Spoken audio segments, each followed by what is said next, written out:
Olá, bom dia, 9 horas e 36 minutos. É hora de notícias aqui na TV Canção Nova, nesta segunda-feira, 22 de julho de 2024. Os principais destaques desta manhã você confere a partir de agora no Boletim de Notícias.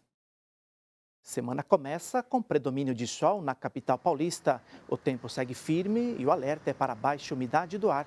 As temperaturas sobem um pouco e a máxima prevista para hoje é de 26 graus.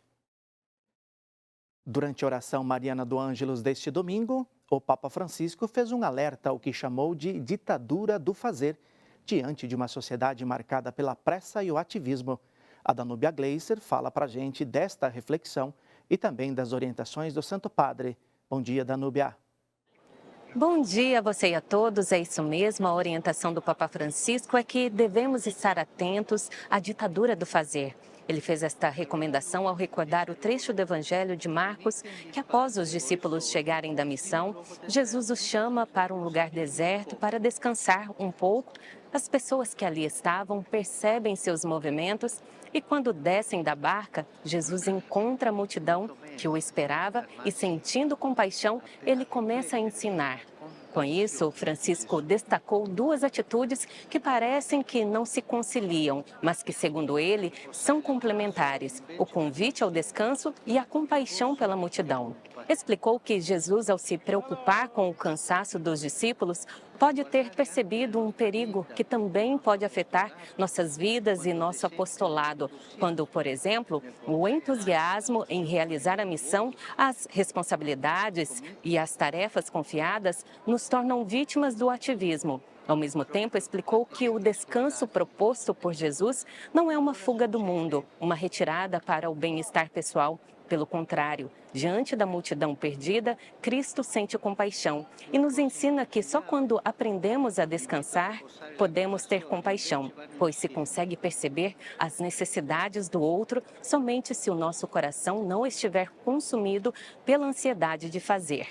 Em seu apelo, recordou dos Jogos Olímpicos que começam esta semana em Paris, na França, e expressou um desejo ao citar uma antiga tradição de que as Olimpíadas sejam uma ocasião para estabelecer uma trégua nas guerras, demonstrando uma sincera vontade de paz. E mais uma vez pediu a paz à Ucrânia, Terra Santa, em Mianmar e tantos outros países que estão em guerra, e afirmou que a guerra é uma derrota. La guerra é uma sconfitta. De Roma, Danúbia Gleiser para o Boletim de Notícias.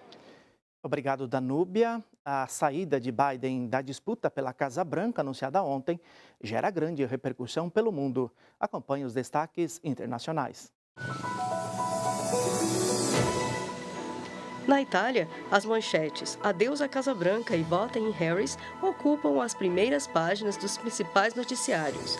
Os italianos concordam que Biden fez a escolha certa. Na Ásia, as principais redes de televisão afirmam que Biden cedeu à pressão dos colegas democratas. Os palestinos dizem que a saída de Biden não faz diferença para eles. Muitos afirmam que nenhum dos presidentes americanos foi justo com a causa da Palestina. Para os ucranianos, o futuro é imprevisível com a saída de Biden e desperta preocupação. Zelensky afirmou que o apoio do presidente americano foi fundamental na luta contra a invasão russa. E durante a reunião dos ministros de negócios estrangeiros da União Europeia em Bruxelas, o chefe da política externa do bloco, Joseph Borrell, disse que os americanos precisam decidir quem querem na Casa Branca. Biden é o presidente mais velho em exercício e afirmou que ficará no cargo até o fim do mandato, que encerra em 20 de janeiro do ano que vem. Ele também prometeu fazer um discurso à nação ainda essa semana e endossou a candidatura de sua vice, Kamala Harris. Logo após o anúncio da desistência, muitos democratas apoiaram a candidatura de Harris, mas o partido não está certo de que ela conseguiria enfrentar Donald Trump. Os democratas sugeriram uma mini primária antes da convenção de agosto. Semana começa com pente fino no INSS. 680 mil benefícios devem ser revisados. E há cerca de 3 meses das eleições, 156 milhões de pessoas estão aptas a votar no pleito deste ano. De Brasília, a Liana Nunes atualiza para a gente esses assuntos. Bom dia, Liana. Bom dia, Sidnei, e a todos. É isso, viu? O corte foi denominado de pente fino e a contenção já deve começar nos próximos dias. O objetivo da equipe econômica do governo Lula é combater fraudes e irregularidades no pagamento desses benefícios, além de abrir espaço no orçamento da União para zerar o déficit das contas públicas e gastar apenas o que arrecadar. Agora vamos falar de eleições. A Justiça Eleitoral divulgou que o Brasil tem quase 156 milhões de pessoas aptas a votar nas eleições municipais do dia 6 de outubro. Os eleitores vão escolher este ano prefeitos, vice-prefeitos e vereadores. São Paulo, Minas Gerais e Rio de Janeiro continuam sendo os maiores colégios eleitorais, de acordo com o Tribunal Superior Eleitoral.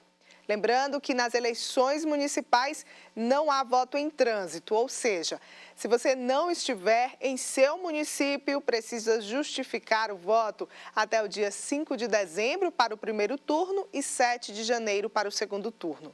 A justificativa também pode ser feita no dia da eleição pelo aplicativo e-Título ou pelo requerimento disponível na página do TSE.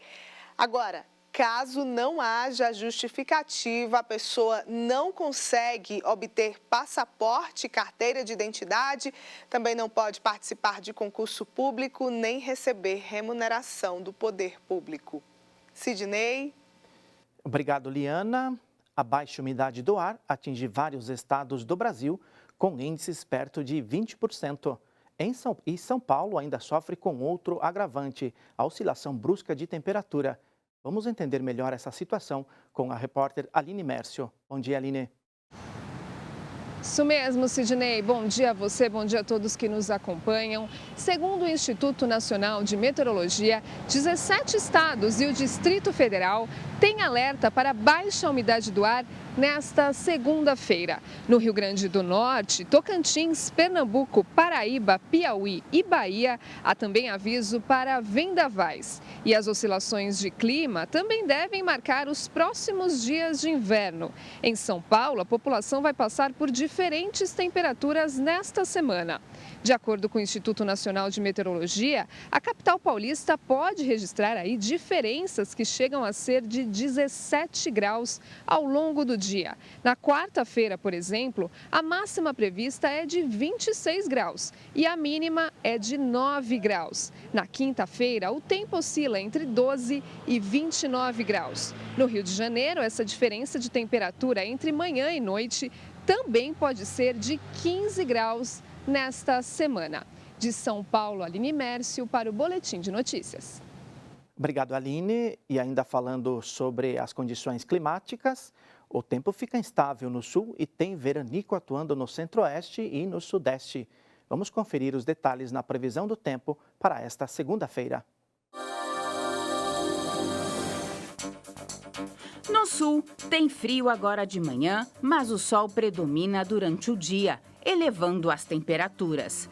Tempo instável em Porto Alegre, Florianópolis e Curitiba. As temperaturas sobem em praticamente toda a região sudeste. A umidade relativa do ar cai muito à tarde, com alerta para o noroeste paulista e o Triângulo Mineiro, onde pode chegar aos 20%. No centro-oeste, tem ar seco e as temperaturas altas no período da tarde. A umidade do ar também pode chegar aos 20% entre o norte de Mato Grosso do Sul ao oeste de Goiás. Na região norte, pode ter pancadas de chuva com alertas de temporais entre o norte do Amazonas e Roraima. Mas o sol predomina entre o centro-sul do Amazonas e do Pará. Tem alerta para baixa umidade do ar em Rondônia, sul do Pará e Tocantins. Já no Nordeste, tem chuva fraca e isolada no litoral e no extremo oeste do Maranhão. No interior da região, tempo firme.